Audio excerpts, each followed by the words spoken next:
पाकिस्तान की जो कॉन्ट्रडिक्शंस हैं वो अब उभर कर आ रही हैं, क्योंकि पाकिस्तान, आपको याद रखना, जो Pakistan is a artificially constructed state. इस बाउंड्री के ऊपर हिस्ट्री में कभी भी कोई स्टेट कॉन्स्टिट्यूट नहीं हुआ है। ठीक है, उसका उसका कैपिटल हो सकता है दिल्ली से हो, जो उस सल्तनत का पार्ट हो, या अशोका का एम्पायर का पार्ट हो, मौर्यन एम्पायर का पार्ट हो, अलग अलग एम्पायर्स का भाग हो, या उस साइड से कुछ पक्ष आया हो। इस पर्टिकुलर रीजन को कभी एक इंडिपेंडेंट किंगडम स्टेट उस तरह से नहीं रहा है, किसी ना किसी का भाग रहा है, और या इसके छोटे टुकड़े रहे हैं जो इंडिपेंडेंट स्टेट रहे हैं, जैसे बलूचिस्तान। तो बलूचिस्तान का पाकिस्तान में मिलना, शामिल होना, ये इसके ऊपर भी बहुत विवाद है, क्योंकि ये इन्होंने एक तरह से फर्जी तरह से उसको अपने भाग में ले लिया। शुरू में ये बलूचिस्तान का पाकिस्तान में होना, ये भी कोई वो नहीं था, तो वो उन्होंने बना लिया उसको अपना भाग। और ये इतना कश्मीर कश्मीर प्लेबिसाइड की बात करते हैं, पहले बलूचिस्तान से प्लेबिसाइड की क्यों नहीं ये शुरुआत करते हैं? दिखाएं ना, सबको एग्जांपल दें कि देखो हम कितने ओपन माइंडेड है। बलूचिस्तान का प्लेबिसाइड करें, वो तो परे हो जाएंगे। फिर एक वो अपने पख्तूनवाला का कर लें, खैबर पख्तूनवाले का, फिर सिंध का कर लें, फिर पीओके का कर लें, सारे कर लें, देखते हैं कि कौन कौन टुकड़ा इसके पास रहेगा। तो एक पाकिस्तानी, एक पंजाबी सूबा, ये क्या कहते हैं, डोमिनेटेड, एक एक पंजाबी सूबा और आर्मी डोमिनेटेड एक ये आर्टिफिशियल स्टेट है, जो कि बैंडेड से और ये फोर्स से इसको जोड़ के रखा गया है। कोई बलूची के साथ किसी किसी पंजाबी का उसका, क्योंकि जो भारत है ना, भारत एक धर्म से जुड़ा हुआ है। धर्म का मतलब कि अगर हमारे तीर्थ देखें, हमारी यात्रा देखें, एक एक कर्ण से भारत जुड़ा हुआ है, रामायण से जुड़ा हुआ है, महाभारत से जुड़ा हुआ है, राम से जुड़ा हुआ है, शक्तिपीठम से जुड़ा हुआ है, शिव से जुड़ा हुआ है, वो सबको जोड़ता है। पाकिस्तान ने अपने आप को जो कृत्रिम ये एक राज्य बनाया, ये इस्लाम हमें जोड़ेगा। इस्लाम से तो वो पहले टूट गया, ईस्ट पाकिस्तान अलग हो गया इस्लाम से जुड़ा हुआ वो, क्योंकि कोई ज्योग्राफी की सेंस नहीं बनती। अभी भी पाकिस्तान एज अ स्टेट की कोई सेंस नहीं बनती उसकी, उसकी कोई कोई रहने का, उसका अस्तित्व कोई कोई मायने नहीं है उसका। तो वो बना हुआ है और वो चल रहा है। तो वो जो एक तरह से जो फॉरेन पॉलिसी इंडिया की रही कि अभी तक इंडिया को एनिमी बना के उसने अपना अस्तित्व कायम किया इंडिया से, इसलिए उसको कुछ ना कुछ इंडिया को छेड़ने का, इंडिया से रिएक्शन करने का होता है ना, जिल्टेड लवर की तरह, कि भी अगर चाहे चाहे ना भी हो लेकिन कुछ ना कुछ रिएक्शन मिले, तो वो कुछ ना कुछ इंडिया को करता रहता था उंगली। फिर इंडिया ने एक दो स्ट्रॉन्ग रिस्पॉन्स दिए, तो अब पाकिस्तान को डर है कि इंडिया को भी अगर वो कुछ करेगा तो पता लगा लेने के देने पड़ जाए, और उनके पास पैसे है नहीं, आर्मी के लिए भी पैसे नहीं है उनके पास, गन्स में राउंड्स के लिए भी पैसे नहीं है। तो इकोनॉमी उनकी उनकी सत्यानाश वैसी हो रही है। तो इकोनॉमी के उनका नाश हो रहा है, आपस में कोई रहने का कारण नहीं है, सिर्फ फौज ने रखा हुआ है। और दूसरी जो बात हुई है, ये पिछले 5-6 सालों में इमरान खान के से आने के बाद और उसकी जाने के बाद भी, कि जो आवाम जनता है पाकिस्तान की, जो पाकिस्तान की फौज को एक बड़े ऊपर नजर से देखती थी, अब वो पाकिस्तान की फौज से भी तटस्थ हो गई है। यानी कि पाकिस्तान की फौज को जितनी गालियां आज सोशल मीडिया में मिलती है, आप सोच भी नहीं सकते कि पाकिस्तानी लोग ऐसा 10 साल पहले कर सकते थे। तो जो उनका पहले ही कोई कोई आर्टिफिशियल, जो ग्लू तो कोई था ही नहीं, आर्टिफिशियल पाकिस्तान की फौज ने उनको पकड़ के रखा हुआ था। और अब वो फौज से भी लोग हट रहे हैं, उनकी आस्था फौज से जा चुकी है, फौज को वो समस्या मानते हैं, समाधान नहीं मानते। तो अगर फौज ही आपकी समस्या है और आपका कोई कारण नहीं है एक दूसरे के साथ रहने का, तो ये मुझे लगता है कि बहुत देर तक, और ऊपर से आपकी इकोनॉमी का बैंड बजा हुआ है ना। तो आप कितनी देर तक अपने एक और जो जो जिस पाकिस्तान ने उन्होंने अपना अस्तित्व कायम किया, अपना रेंटल इनकम कैसे, अपनी लोकेशन का रेंट वसूली, है ना, कि आपके अफगानिस्तान में अगर अमेरिका को आर्म्स भेजने हैं तो वो पाकिस्तान के थ्रू भेजेगा, चाइना को अगर उधर का एक्सेस चाहिए तो वो पाकिस्तान के थ्रू होगा। तो वो सब उसने अपनी जो लोकेशन की रेंट वसूली उसने की। तो वो सब भी अब चला गया है, जो क्योंकि अफगानिस्तान से यूएस हट गया है, चाइना पाकिस्तान से वैसे ही तंग आ गया है, उसका सीपैक प्रोजेक्ट और बेल्ट एंड रोड और वो सब। तो सारे जो उसके, और सऊदी अरेबिया वैसे ही अब इस्लामीकरण के विपरीत कुछ कदम ले रहा है, जो उनको लगता था कि हमारे आका हैं वो।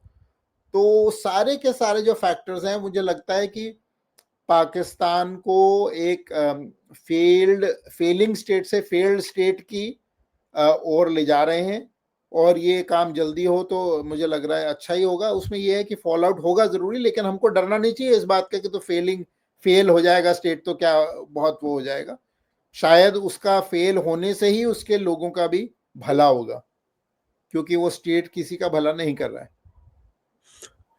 अच्छा, एक बड़ी भयंकर न्यूज आई थी अभी कि 10,000 कोरियन सोल्जर्स की ब्रेवरी की बात हुई in Kursk region of Russia against western force Ukraine.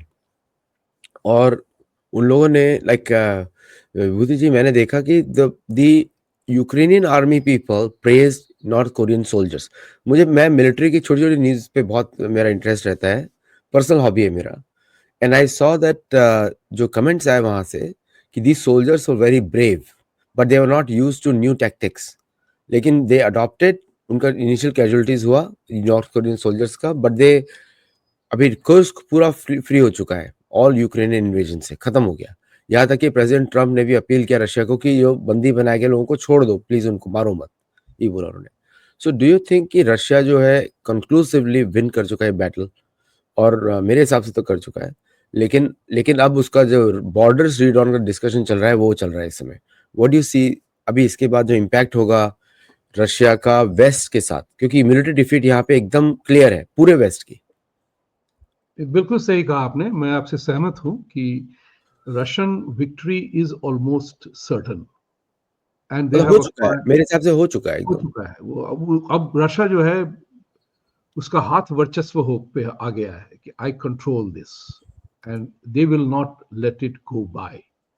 एक बात, लेकिन उसके पहले एक पाकिस्तान के बारे में चर्चा करना चाहता था मैं कि पाकिस्तान तो फेल्ड स्टेट है ही, और अब क्या हो गया है ना कि उनकी असहायता जो है ना आर्थिक स्थिति के कारण, आपने देखा होगा आईसीसी के टूर्नामेंट में भी बड़ी जबरदस्त हुई थी कि यहाँ तक कि पूरा उन्होंने किया लेकिन किसी ने कुछ भाव ही नहीं मिला उनको, यहाँ तक कि उनके लोग फाइनल अवार्ड सेरेमनी में भी नहीं बुलाए गए थे। तो पाकिस्तान की जो है बिल्कुल नाक मिट्टी में चली जा चुकी है। और बलूचिस्तान के लोगों ने यह कहा था पाकिस्तान को कि तुम्हारा देश नकली देश है, तुम फर्जी देश हो, हम तो बहुत पुराने सालों से लगे हुए हैं यहाँ पे, तुम हमारे देश से निकलो।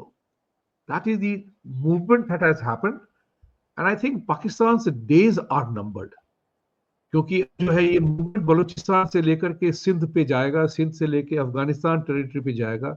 एक समय में पाकिस्तान कंट्रोल करता था अफगानिस्तान को, अब नहीं कर रहा, अब तो पाकिस्तान अफगानिस्तान उसे कंट्रोल कर रहा है। तो इस हालात को देखते हुए उनकी जो इकोनॉमी है, और जैसे संक्रांत जी ने कहा था कि even military is no longer respectable, क्योंकि जहां देखो जूते पड़ रहे हैं उनपे। तो अब जो था वो ये जो एक ड्रेडेड सा जो इंप्रेशन था उनका वो खत्म हो चुका है। कमिंग बैक टू यूक्रेन, देखिए यूक्रेन जो है it was an artificial war, जरूरत नहीं थी उस लड़ाई की, बिल्कुल जरूरत नहीं थी। ये यूरोप यूरोप की आई वुड से यूरोप की नालायकी थी कि वो हमेशा 10 15 20 साल में वो अपना टेरिटरी एडजस्टमेंट के लिए लड़ते रहते हैं। अब देखिए चेकोस्लोवाकिया चला गया, यूगोस्लाविया चला गया, यूएसएसआर टूट गया, जर्मन यूनिफिकेशन हुआ, फिर बाइफर्केशन हुआ, फिर बर्लिन वॉल गिरी।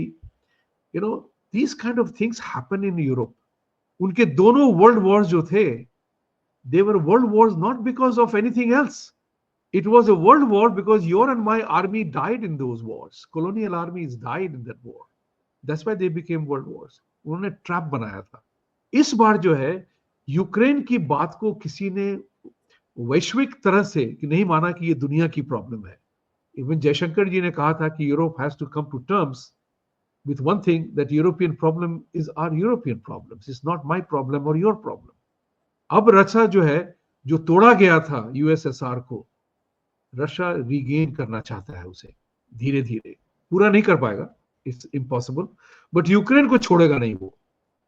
वो जो है वो सेटलमेंट होना ही है. Ukraine will have to cede territories, and I think they are now in the driver's seat. Russia is in the driver's seat, and Europe completely miscalculated the entire thing in Ukraine.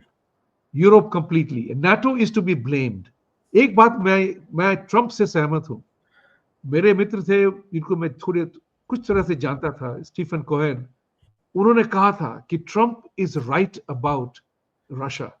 Because two nuclear powers who can totally destroy each other, if they are not talking to each other, what will they do? Think about it. And he had also said in a public event, Stephen Cohen, jahan main bhi tha, Democratic Party that wants to harass Russia. It's their gameplay. So Republican Party recognizes that Russia is a superpower in his own right. Nuclear weapon wise, economy nahi ho, lekin nuclear weapon wise, they are powerful. They have developed significant weaponry, and they can destroy America. They can destroy this. So you cannot fool around with Russia anymore. And this man, Putin, he took a vow. He was a KGB guy.